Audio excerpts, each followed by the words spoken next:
Greetings, this is James Gilliland with As You Wish Talk Radio on the BBS Network. We've got some breaking news we want to cover this evening. Jim Mars recently passed away. He was a very good friend. He was a warrior for truth. He wrote Population Control, How Corporate Owners Are Killing Us, Crossfire, The Plot That Killed Kennedy, and Alien Agenda, as well as covering events around the world. Amazing guy. And we've always been admirers of his work. He was a good friend of Isetti and myself, and I had the pleasure of joining him at many conferences and having him here at the ranch. And you know, we really wish there was more like him out there. He was a fearless, straight shooter, and he'll be surely missed. And for those who have an interdimensional mind, he won't be missed because he's still really busy. He's going to be working on the other levels to turn this planet around, just like he did here. It looks like the Russian narrative has been driven to the ground by CNN and DNC. It's finally been laid to rest. You know, it was not a hack, but an inside leak, and unfortunately Seth Rich paid the price for that, along with a trail of others who've been killed trying to expose the extreme corruption, satanic ritual, and pedophile rings operating out of D.C. So it's not over, the tide is turning, and it's all going to be revealed very soon when Operation Drain the Swamp kicks into high gear. And I'm all for, you know, a news footage in the future saying, guess what, kids, all the politicians quit, and from now on you're going to lead yourself, you know. So that's really what we need to do. We need to lead ourselves. We need to, like, back away from the nonsense. A fireball much larger than a meter streaked across the Pacific Northwest sky Saturday. It was during our sky watch, and the so-called meteor dropped down, made a right turn directly towards Mount Adams, where a massive light door opened. And I have to say that's a pretty smart meteor, you know, because it totally, it was amazing. It was a huge green fireball. It came across the sky, dropped down towards Mount Adams, made a slight turn right at the end. It phased out, made a turn, and the door flashed open. So obviously it was friends coming in from another system. Most likely the feline beings or lion beings, because they usually have the green energy that accompanies them. The global reevaluation again has hit a snag due to a certain monarchy figure throwing a monkey wrench at the last minute. This has been done a couple of times now, and it's just one last snag before it'll be completed as soon as this obstacle is overridden or removed, you know. So I'm sorry for the false starts. I've always said it can't launch without the funds in their proper place, and everything signed off. We're very close. The Galactic Federation is taking over now, and they're not pulling any punches. They're done with the nonsense. So the cabal, the deep state, and the major pedophile rings are now running for cover. Their nefarious plans have been thwarted. In most cases now, they're just trying to save their own skins. So there's 2 or 3 things they overlooked in their arrogance: karma, universal law, and the many ways Creator enforces universal law. So they're not frequency specific to the Earth's ascension process. Resistance is futile, time is short, and it's a no-win situation for them, yet they're still trying to hold on to their draconian ways.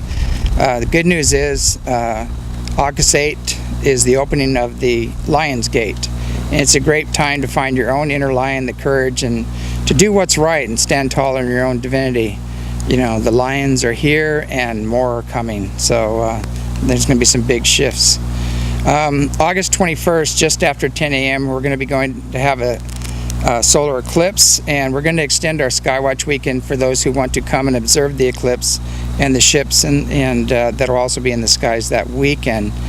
One last heads up, the Thunderbirds and Blue Thunder Top Gun pilots are finding out there's a new kid in the sky. UFOs are repeatedly appearing at air shows such as the recent Skyfest, buzzing their craft, doing maneuvers at speeds that are unfathomable, you know, and yes, the news actually covered it, but only on the local level. So they do cover these things at the local levels. When it starts to go on the lamestream news on the global levels or whatever, or it just gets killed. They just squash it. So, but anyway, it's happening.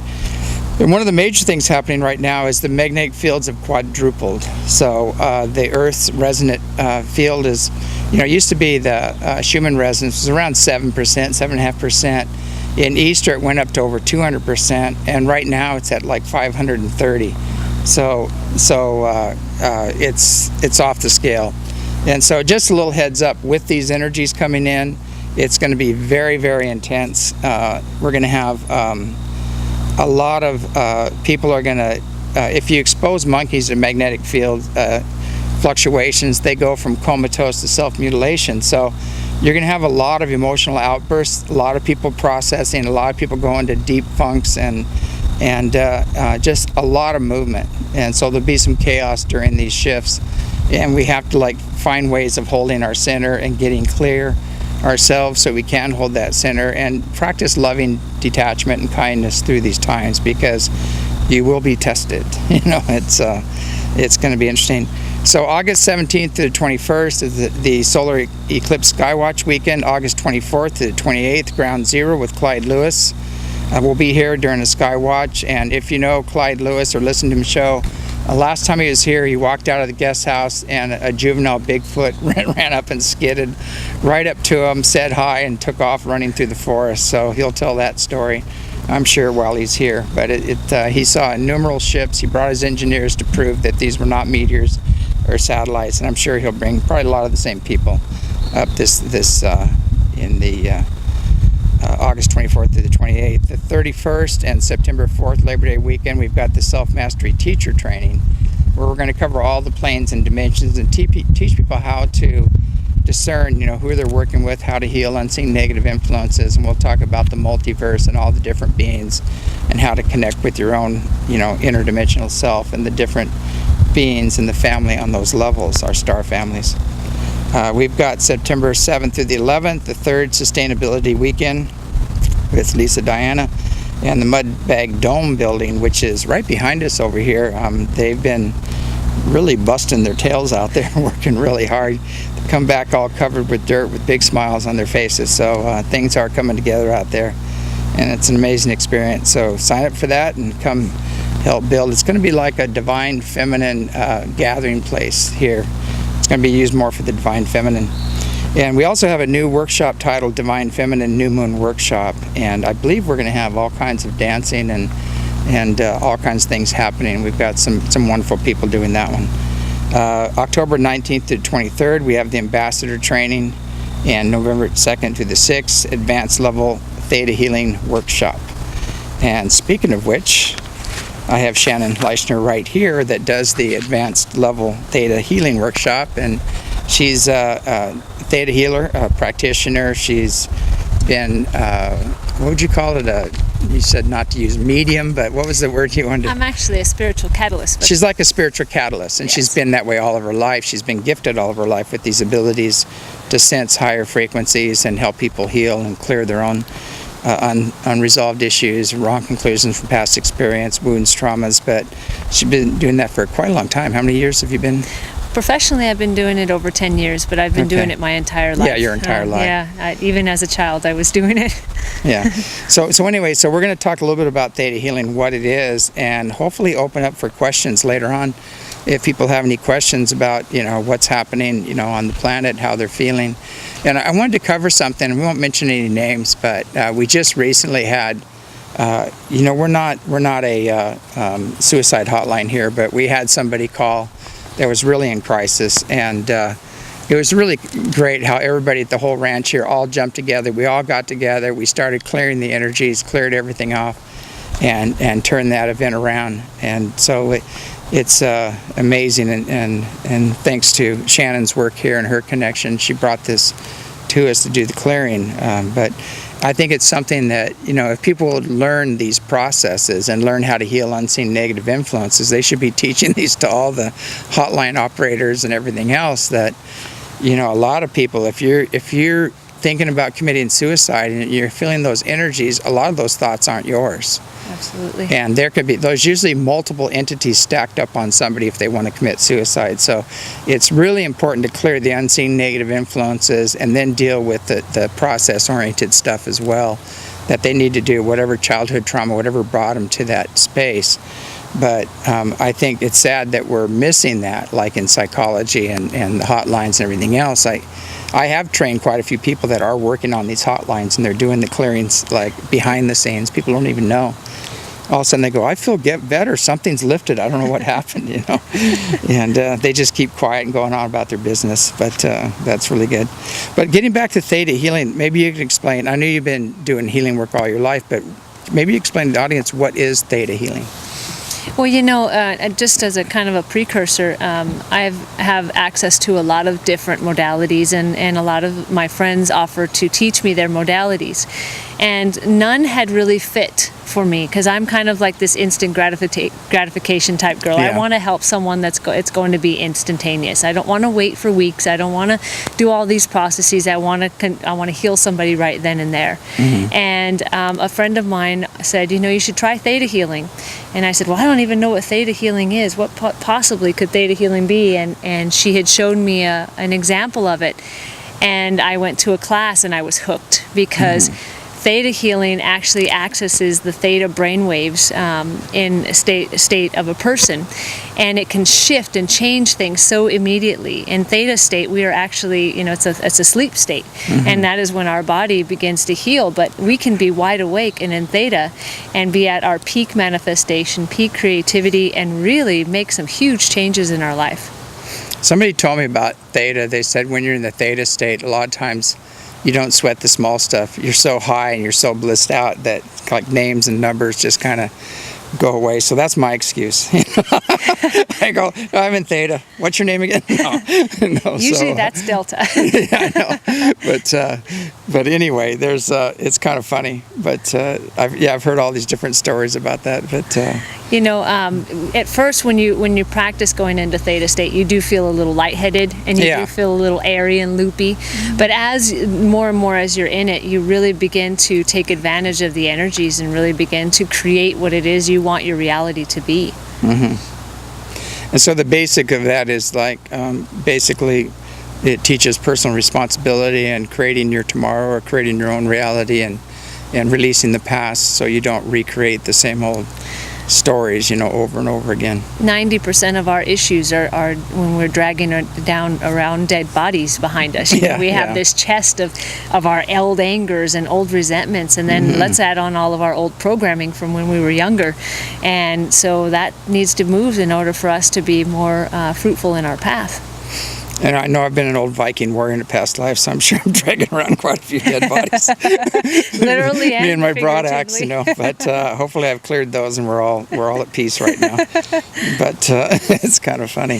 I know when you get to the other side, you go, I remember you. You hacked my head off, and that wasn't Vikings, very nice. Yeah. And they go, yeah, well, you stabbed me through the heart in the last lifetime, so we're even, But we're all eternal, and we have to go back to that space where we can release these things. And what's so fun about that, if you really think about the bigger picture, it's all a game. Yeah. It's like, okay, well, last time you cut my head off, so this time I'm just going to bite your head off every time you come in the room. It just becomes a game, and it's all about learning and growing and just becoming a better person.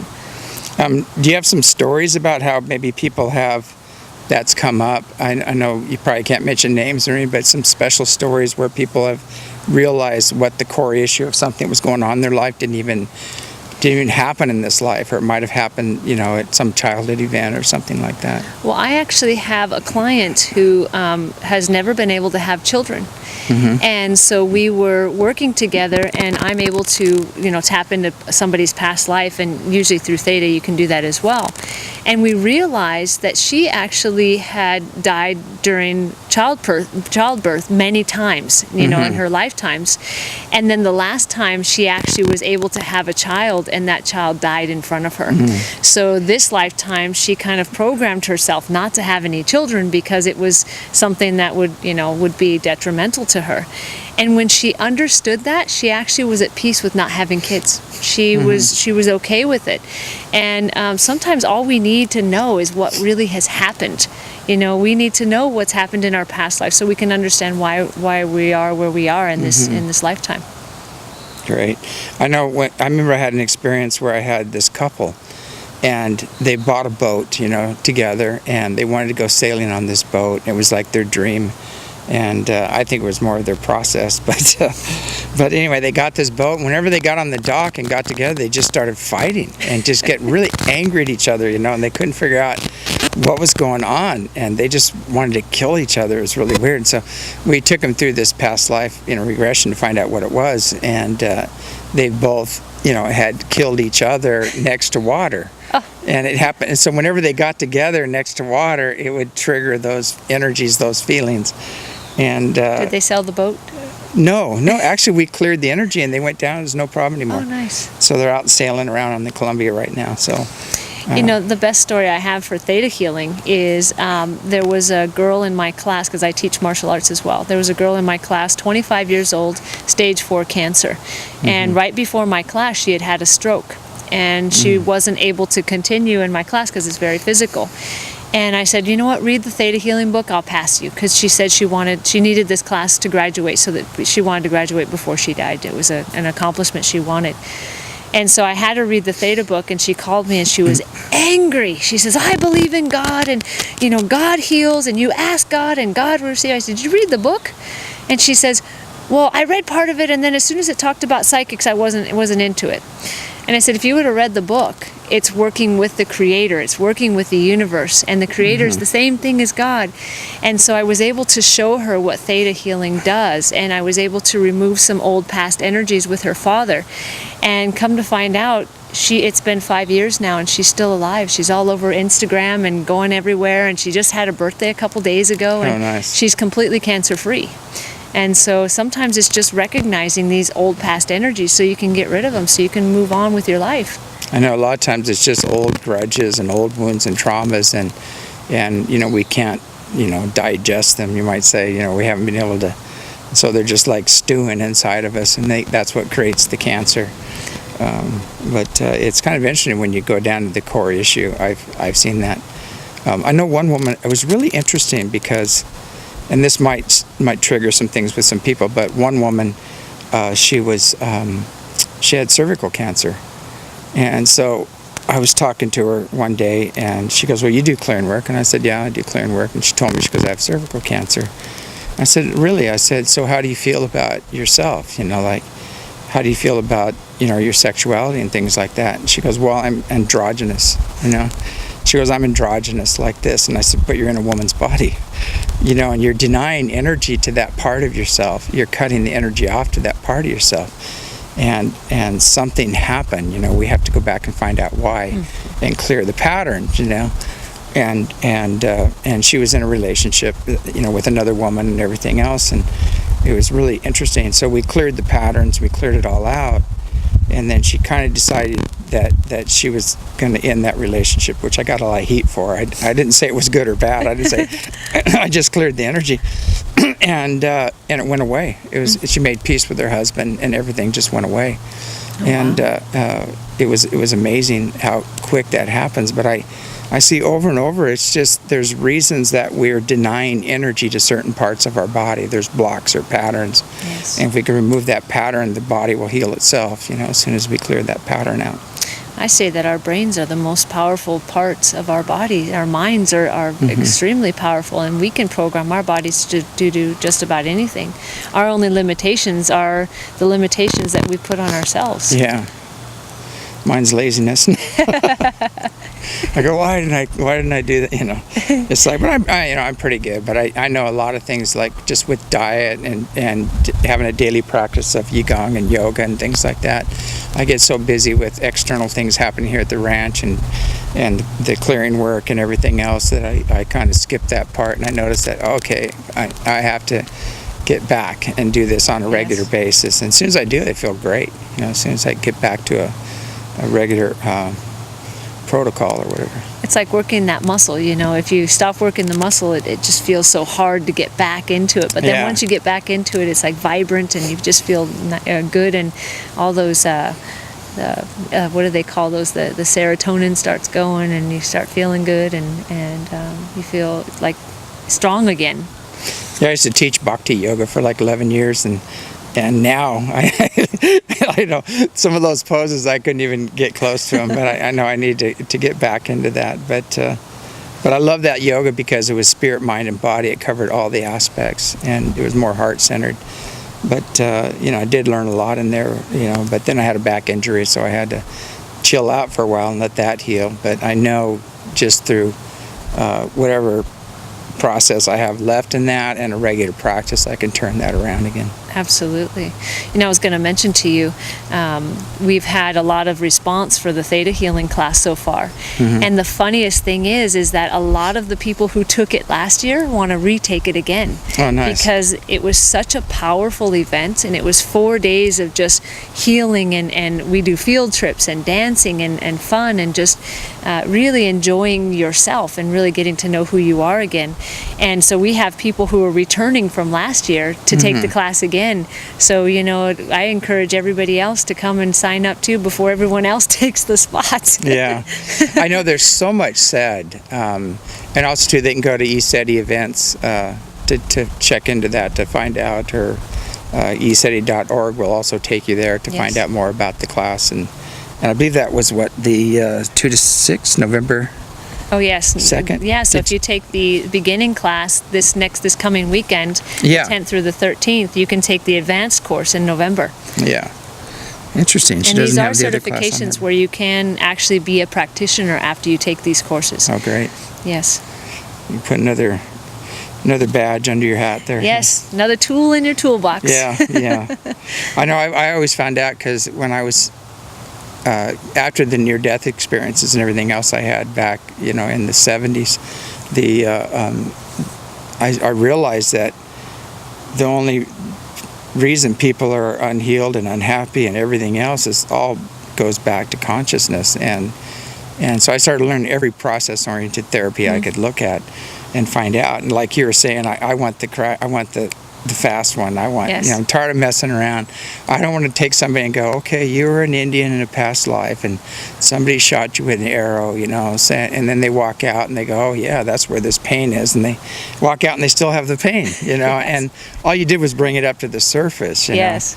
And I know with the transpersonal release sessions, you go boom, boom, boom, like this happened, let's clear it, boom, and it happens so much quicker, that way. That's what I do. I always tell my clients, even at the beginning of a session, I say, I'm not going to point out anything that I'm not going to help you fix by the end of the session. Yeah, exactly. We're going to fix these. I'm not going to lift them all up, open Pandora's box and go, well, good luck. Yeah. I know, too, when you clear, let's say, if people have, let's say 9 major things, if you clear 8 of them, they're going to have so much energy running through them. When they walk out with that 9th one, it's going to hit them like a brick, because it's going to be super energized. And so I always try to be really thorough and make sure and get everything, but the nice thing is when you have your own personal connection with Creator, God, whatever you want to call it, or your main teacher and guide, they're always with you and they'll help you clear that very quickly and gracefully. Absolutely. Versus just walking through it here in the physical, which can be a real drag after a while. I work very closely with the angels, and they have said many times to me, we would love to help a lot of people, but if they don't ask, we can't help.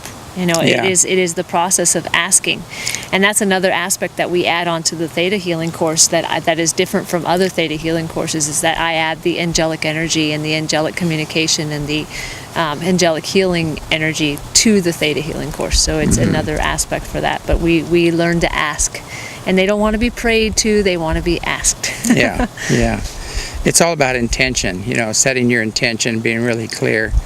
And also being able to accept it, the healing. Because some people, they're going like this. They're going, okay, I want this to happen. And they're kind of going like this. And that's what they get. They get a little bit, But they, okay, just let me have it. I don't care what I have to go through. And then, bam, then they get the full healing. Well, I'm sure, like with you, you have clients that come to you, and they say they want help. And they're so ready, I want help. Then you give them, okay, this is your homework. This is what we need you to do. They come back to you a month later with the same issue. They come back to you a year later, same issue. And you said, well, did you take care of that? Oh, well, no, I didn't feel like doing that. That wasn't comfortable for me. Well, healing isn't comfortable. Healing is a process. That's the last thing you want to do, is stay in your comfort zones, because like I was just this last weekend or weekend before that, I was with Mihal Levith, and I love what he said. He goes up to people and he says, so how you doing? Is everything going well? And people are going, oh, yeah. So you have any challenges, any chaos in your life? And They go, no, and he goes, well, that's too bad. He goes, you're not evolving. And it's kind of funny. He's quite a character. Or people will come up to you and they'll say, I have no issues. There is nothing you can do to help me. And then you look at them and you say, oh, I'm so sorry. I know that you're taking on this burden. And then they just let it all out. It's like their mom and their dad and their family, and you're going, I thought you didn't have any issues. I know, that's the quickest way to get to your issues is say, I have no issues. Yes. I like that. No, I'm perfectly clear. I'm already in the fifth dimension, And they have a mask, they have this smile, this fake smile on the mask, yes. and you look behind the mask and you go, no, I don't think so. Yes. You go, well, we can always, stand to help a little bit and change a little things here and there. Yeah, I think it's kind of an ongoing thing. I call it smug spirituality or spiritual ego or whatever. And I see a lot of people in there, and they're just not grounded, and they have these truths that they can spout out all the aphorisms and everything else and say all the right things and everything, but they haven't done their work. They haven't gone in and healed that inner child, or that past life trauma or that things like that. But they're very good at masking it and putting an image out that they're oh so holy, But yes. I'm seeing now is that it's not working anymore. No. There's no more. The masks are all coming down. The energy's coming in is so strong, and I'm seeing some of the people on the highest levels in spirituality or healing or even ufology right now are really falling apart. I mean, they're having to face their issues, and they're everything is being exposed, right? And it's going to be that is the energy right now. It is. It's kind of a stripping away of all of the masks and all of the veils and all of those things, and I always say stripping away of the cobwebs. Yeah. And then what do you have left? You have you. You have to deal with you, and you have to deal with the stuff that's lined up for you to deal with. Yeah, and yet you have that triangle, the victim, persecutor, savior triangle going on, and everybody's jumping into this triangle, and I'm really learning now. I used to jump in as savior all the time, and now I'm going, okay, let's hear the whole story, and somebody will tell me, this guy did this guy did that, and I want to talk to the guy and I want to hear his side, or something like that. It's kind of interesting, and then you hear two sides, and it's all about perspective and where our come from. Are we coming from a victim pattern? Are we coming from a wounded? Are we seeing it, as the god or goddess that we are, the truth of our being? And I always tell people, you can be a warrior or a warrior. Which one do you want to be? You can worry about this stuff and create it again and again and again, or you can buck up and heal it. I always say you can't be a victim and a leader at the same time. So you have to choose which one do you want to be, a victim or a leader. Yeah. And we can lead the victims. Well, yeah, you can lead the victims. Which is a lot of that going on right now. Yeah, you can stand there and be the supporter for the victims. Yeah, unfortunately, and I'll probably get a lot of flack for this. There's a lot of that in the women's movement, and I'm just seeing, a lot of that. Those men, and they're very wounded and very angry, and that's not a whole woman. I mean, that's not the divine feminine expressing there. Because the divine feminine is very powerful. It's very plugged in. It's very tapped in, and it's that love, that love we're all looking for. I think it's the ultimate power, and it's amazing how I see people give that up because of wounds and traumas and try to act like men, which have totally screwed the planet up, and the old patriarchal programs have screwed it up. And I just go, we don't need that. We don't need more of that. Yeah. We really need the divine feminine to come out, Absolutely. And I always say, being a Christ doesn't mean being a doormat. The same thing, being a goddess doesn't mean being a doormat either, but... Somebody had mentioned to me the other day, and I had heard this before, but somebody had mentioned it, and she had said, how may I support you? And I would mention, I was talking to her, and I said to her, that is like the perfect fix-it for a relationship. If both parties were saying, how may I support you, then the relationships would be so much better these days. But then we were talking about, well, if we're not in service, because if we're in service, we're in servitude, we are lower than somebody else. No, we are support staff. We are here to support you in your best path. We are not here to serve you and pull you through your best path. We're here to walk next to you and walk with you. Yeah. I was listening to this one woman, and I love what she said. She was talking about her relationship. She says, well, we each put in 98%. And I thought about that, you know. She goes, it's not 50-50, you know, we're both putting in 98%, you know. Where does the other 4% go? Yeah, it's kind of two like, for each person? Yeah, I don't know. But she was just saying, like, we don't make sure we got enough here. We're both giving as much as we can to the relationship. And she said that makes it work, you know, for... It does. You know, it isn't 50-50. And if you're looking for your other half, if you're looking for a half of a person, then there's something seriously wrong. Yeah. You know, you got to find someone who's whole, and you've got to be whole in order to attract that whole.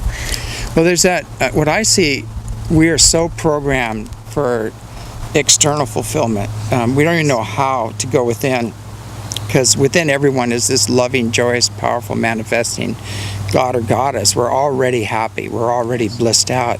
When you connect to that, it's not an external thing, but we've been so programmed, heavy duty, the restless interference. They're trying to interfere with it, huh? Exactly. It is hilarious. They probably drove over here knowing the show was going to be outdoors.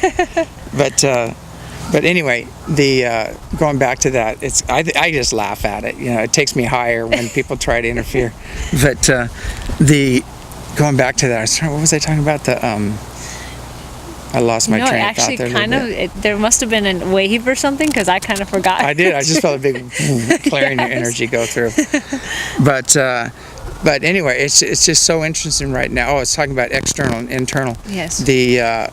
We're so programmed to seek joy and love and acceptance and approval outside of ourselves, and it's supported by, you know, the TV, the radio, everything, you know. Yes. And it's just totally, you know, survival, sex, and power. Keep you in the first three chakras, and it's always external: survival, sex, and power. You know, we'll save you. You know, we'll make you happy. If you drink this beer, you'll get the blonde in the bikini playing volleyball. You know, it's like, you know, it's funny. Just like you're just hammered with that over and over, and you know, it's funny on YouTube. And actually, John brought it up. He showed me. He turned on this Tibetan channel, you know, it's like a Tibetan meditation music. We put it up on the main screen. I go, wow, I go, that should be on TVs everywhere, you know. Yes. And you know, things like that. But you think about the commercials and the biggest ones, and I've watched a lot of Spanish TV, and they'll show the woman in the bikini with the car, and, you know, all of these great things, and then she goes, Pepsi. I know. That whole thing had nothing to do with Pepsi. I know. Yeah, I know, exactly.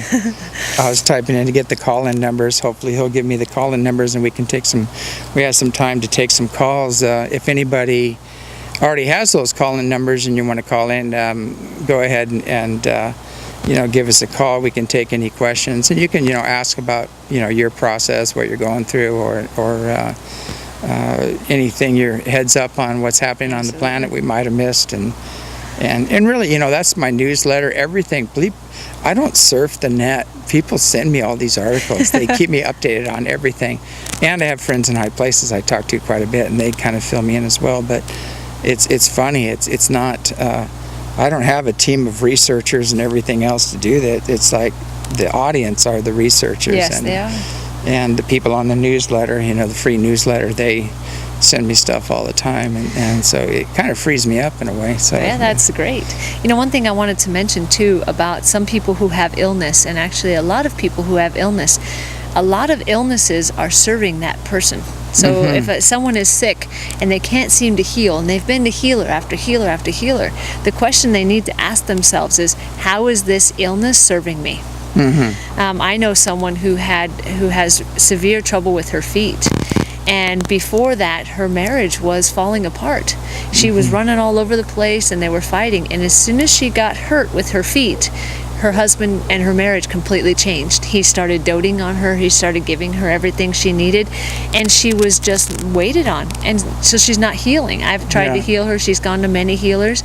She's not healing because it's serving her. Exactly. And so I would say the question is to ask yourself, how is it serving you, and how do I shift that to something else?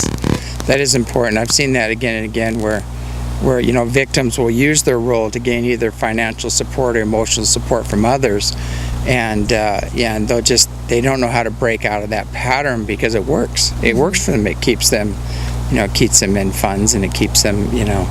But, you know, why not create from your own God center? Why suck off others? You know, it's like, it's really important to heal those patterns. And, you know, I think, you know, it's important that we all become a blessing to life versus a burden. And create the positive, extra healthy, you know, exuberant lifestyle. Why do you have to create the negative? You know, and why live in those, like you said, in those lower chakras when you can live in the higher energy? You know, Maslow's hierarchy of needs is the big one. You know, why live in the lower ones when you can, you know, be fruitful in the higher ones? I've seen so many people, and, you know, sometimes I understand it because, you know, there are culture and religious programs and societal programs, and people are raised in those environments, and they have to go against that whole thing to step out of that, and sometimes it doesn't happen overnight. But I think it's so important right now just to make that choice. You know, it's like, and the first step is forgiveness. You know, like, okay, forgive yourself for creating this reality, those who co-created it with you, and let it go. Don't live in the past. Release the past and say, okay, now we're going to focus on creating a different tomorrow. And I see that happening a lot, where people are just stuck blaming, you know, everybody else for their predicament, you know, versus saying, okay, you know, this, you know, eventually you just go, okay, this has happened before. This is a reoccurring pattern, and maybe it's time to look at it. And it'll come around again and again until it hits you like a truck, you know, and then you have to look at it. And the other one is, you know, when you're pointing at somebody, you've got one finger pointing at them, but you have three more pointing at you. And then you've got the thumb pointing up to the universal energy, so everybody knows it's you. Yeah, exactly. Well, I found out, you know, there's a thing called reverse karma I use. It's like if I lose my car keys, I blame somebody. And then instantly, bam, you know, it's like they're there, you know, I go. And I joke around with it. I said, you know, when you get to a certain level, you almost have instant karma. You have to be really careful energetically. And I said, I'll use reverse karma. You know, I'm gonna have to try that. I'll just joke around with it and blame somebody else, and bam, instantly my car keys, and I find them right where I left them, you know. So, or somebody comes and goes, here's your keys, you know, it's like. I always say, that was a fun game, now return them back. Yeah. We do have the borrowers here that like to move things around. Yes. Yeah, and not to talk about the electronics that go extremely haywire here. Yeah, I'm wondering, I mean, this is a vortex, and it is, the veils between worlds are very thin. There's a lot going on. It does affect electronics, but I think with the Schumann resonance going off the scale right now, and everything else happening, it's a combination of things, you know, that are, I think eventually, this is going to freak some people out, I think eventually electronics are going to fail. I think the grid, if this energy keeps going the way it's going, and the vibrational lifting continues, eventually we're going to have to transition to a new technology that can handle, you know, these new frequencies.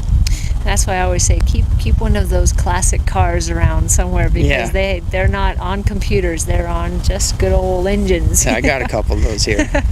Keep the classics. Yeah, I have an '82 Ford Ranger that's still hanging in there. It's still running, you know, still going on. Poor thing, I mean, it's been shot at. It's had the brake lines cut on it, lug nuts taken off of it, and the tires pass me on the road sometimes. They've tried everything to kind of take me and that poor little car out, but I keep it as a monument, you know, still here. You know, we're still here. It's kind of like a big neener, huh? Yeah, we got the hummingbirds buzzing us right now, having a good time. Oh yes. You know, I was going to say about the whole ranch coming together to help that one person that was having a hard time. Like you said, it was such a show of family and such a show of universal love that everybody just dropped what they were doing and rushed over to help this person. And there was 11 of us in that room, which is a power number, which was awesome. But the fact that everybody they don't know this person, but it didn't matter. It was about the universal love, and it was about the energy of helping someone in need. And you know what's interesting too is, like, almost everyone in the room we were all, it's kind of weird. It seemed like everybody was kind of practicing loving detachment. People weren't getting into the drama going, oh crap, he's going to kill himself. We all got to go right now. We got to, you know, nobody was doing that. Everybody's going, okay, let's go in there. Let's all create space. Let's just clear this energy out, send him love, hook him up with his higher self. and it was just it's really different then.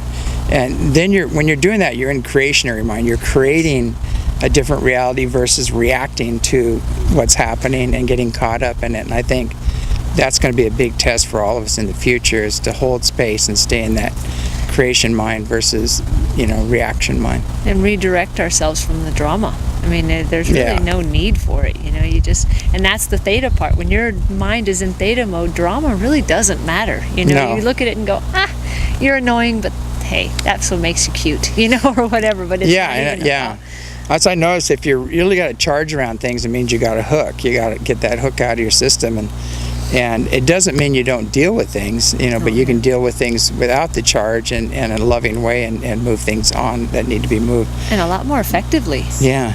If you look at your triggers and you handle your triggers and you're not handling it with an emotion, it's a lot more effective to remove than if you're emotionally connected to it. Yeah.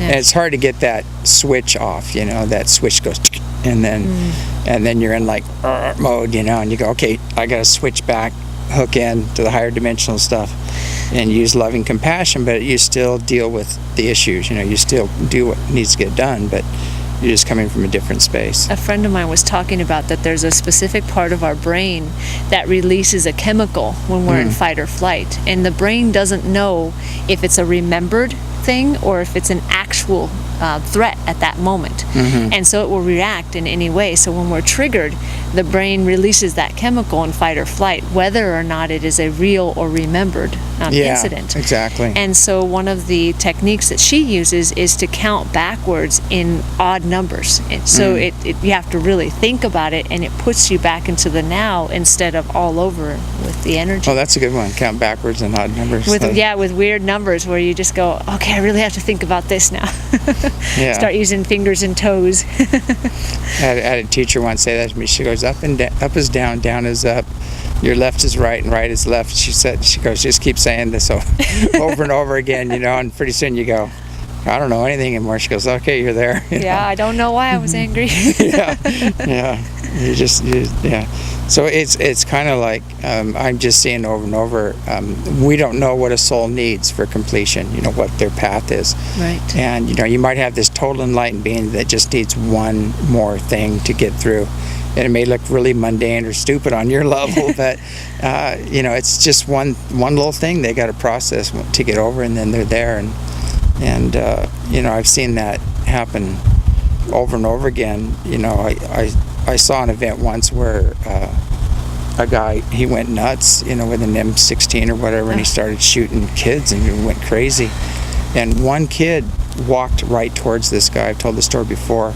He had his hands out like this, and he took the whole clip, all the bullets, like.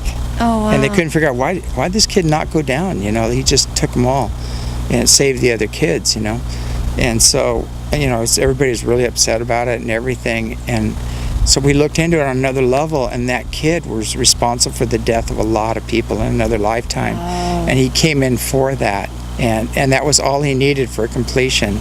He took the bullets and he saved the other kids, and so now he could find balance.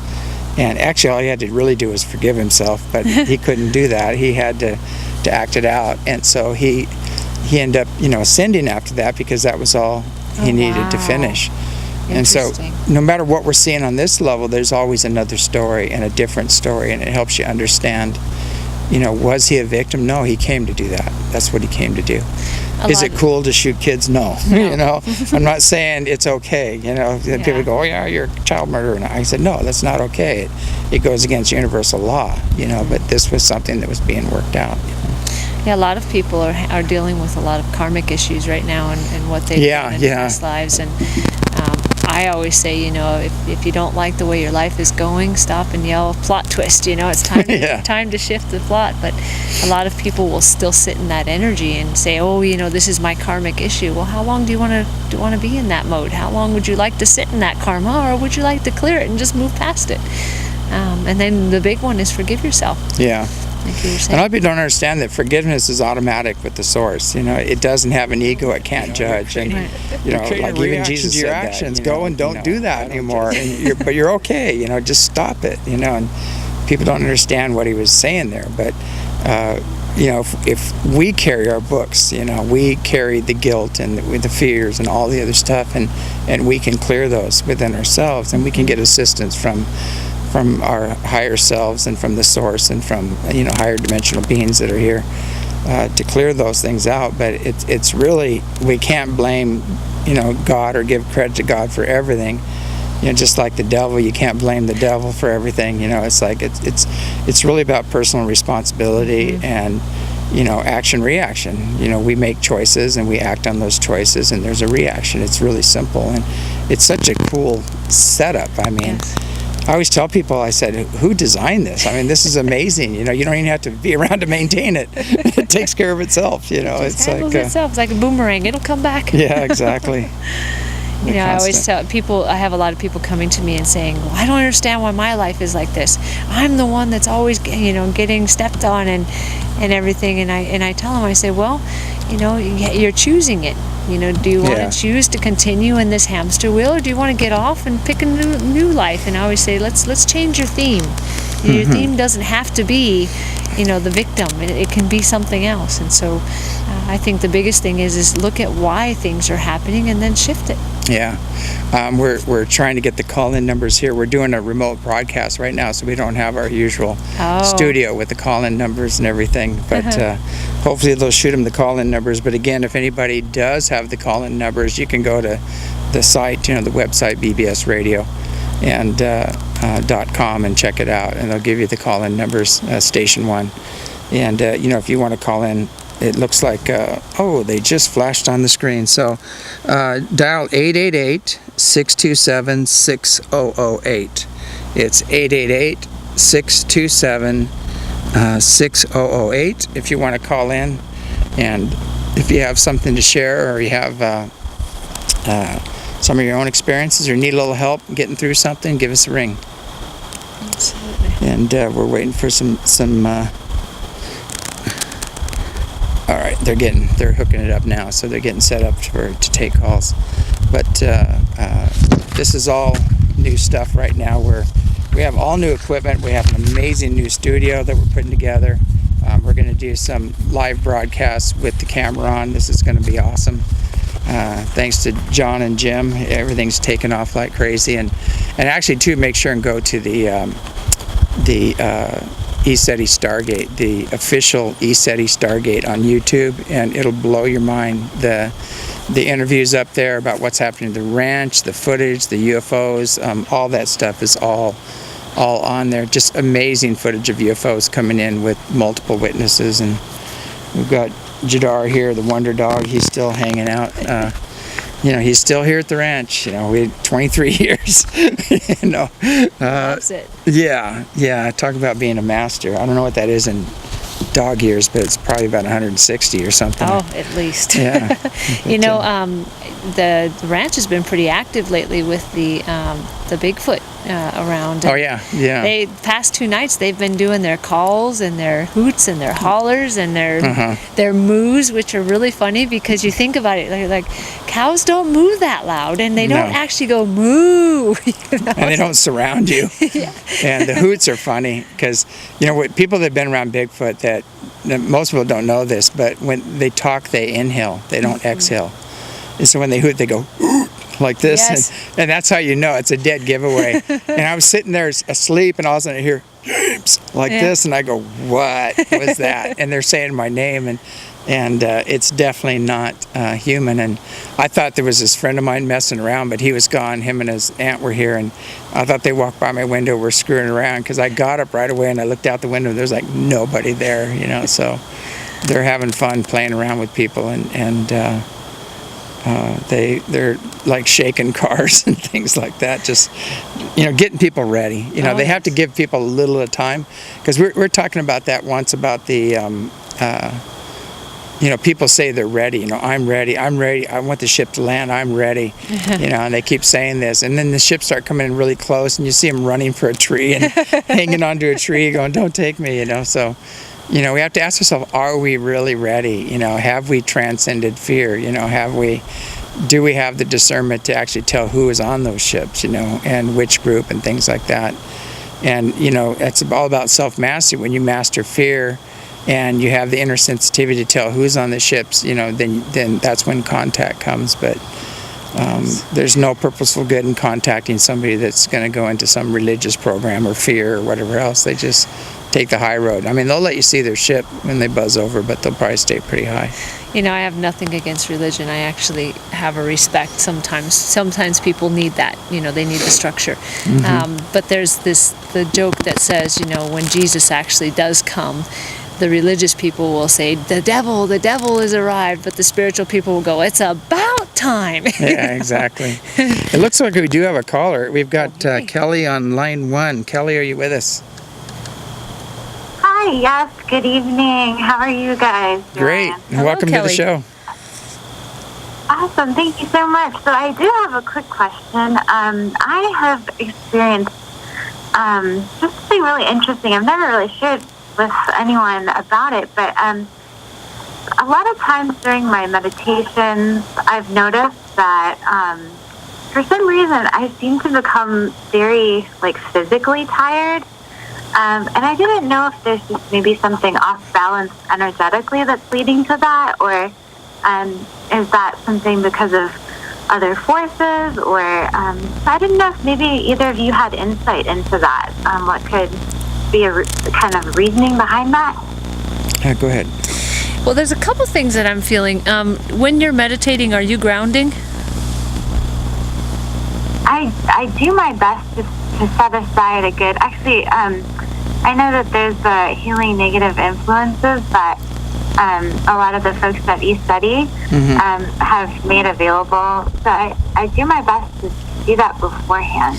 Okay, because what I'm feeling... which does incorporate that kind of, but someone has mentioned that to me too. If you could kind of maybe explain that to me. Well, actually, what I'm feeling is that you feel like you have a very elemental energy, which means you're very connected to the earth and the earth elements. And what I'm feeling is that as you're meditating, you're way up high. You're way in those wonderful etherical planes.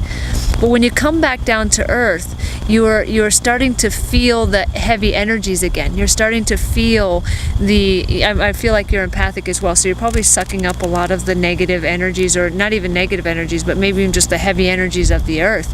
And so what you might want to do is make sure that you clear yourself and give yourself a little bit more time in the higher realm, so that when you come back down, you're all cleared and you're shielded from anything that would weigh you down right away once you come back. Okay, yeah, that makes so much more sense. It's interesting that you mentioned the empathic part, because that's actually something that had come up before. I participate occasionally when I'm able to in some of the Wednesday night over I don't want to say online, but over the phone workshops with Ashley at eStudy, and those are wonderful. So just a shout out to those Wednesday evening events. I love them. But that had actually come up at one point, being empathic and kind of absorbing, I guess. Yeah, that would be the right term. And that's just, oh my gosh, in itself is. I'm just trying to kind of play with that and understand that better. So you have a strong feline. Yeah, you have all those felines are coming in right now. You have a strong feline connection as well, and working more with them will keep you guarded. Keep these other energies off, will help clear them. I'm curious, Ashley just told me that she did a meditation. She invited people to astral project or travel to eSeti, and come in your spiritual body and check it out. I was wondering if you tried that, because she just told me about that. I walked in the morning, I said, last night and this morning, all these people appeared to me and they're like waving at me and I didn't know who they were. And she goes, yeah, I did this meditation. I invited people to come to the ranch and I go, well, it worked, so I said next time you should get a picture of everybody so I can see who is successful, in doing it. Well, I was there, so it was nice to meet you. Yeah. Yes. Hey, do you have our email? Send me a picture of you, because I'm really curious because I remember very clearly about 5 people that showed up, and they were Oh, very cool. Yeah. they were totally waving like hi. It was intentional, you know, like hi, I'm here, you know. So, and I didn't even know that she did that meditation. Oh yeah, it was wonderful. I mean, it was so beautiful. It was a great experience. And just to double check real quick, is that the UFO James email, or I wasn't sure which one? 'Cause Yeah, I know the y'all UFO. have a couple of them. Yeah, the UFO James one, and put a little subject matter in there. Okay, awesome. I'll go ahead and do that. And thank you so much, Shannon, for your insight. I really appreciate that. Well, my All pleasure, right, great. anytime. Yeah, well, thanks for calling in, and thanks for listening. All right, wonderful. Have a great night. Thank you. All right, you too. too. You know, unfortunately, we're hitting the end of the hour here, so before we sign off, what's the best way for people to get in contact with you? I'm very, very accessible. You can. My website is shannonleischner.com, which is ShannonLeischner. I'm also on Facebook, Shannon Leischner. I'm on Twitter, Psychic for Stars, and then also I am on Instagram, Psychic for Stars as well. Great, awesome. Yes. Well, I can't thank you enough for coming on the show, Thank you and for I'm having sure me. we'll It's do always it a pleasure. soon. And I guess we have the two events coming up. The first workshop Is August 10th through the 13th, which is next weekend. I hope that you guys can come and have a great time, and then you can go on to the advanced, which is November 2nd to the 6th, correct? Yeah, exactly. And you can go to ESETIevents.com and check that out, or Absolutely. even the ESETI org will take you there. But anyway, we've got to sign off, and it's been a great evening. We're going to go into our Skywatch and our little group meeting first, and then, hey, maybe we'll come pay a visit to all of you in the other levels. So There we go. have a great evening, stay in the heart, watch the skies. It's going to get really interesting. Good night. Good night.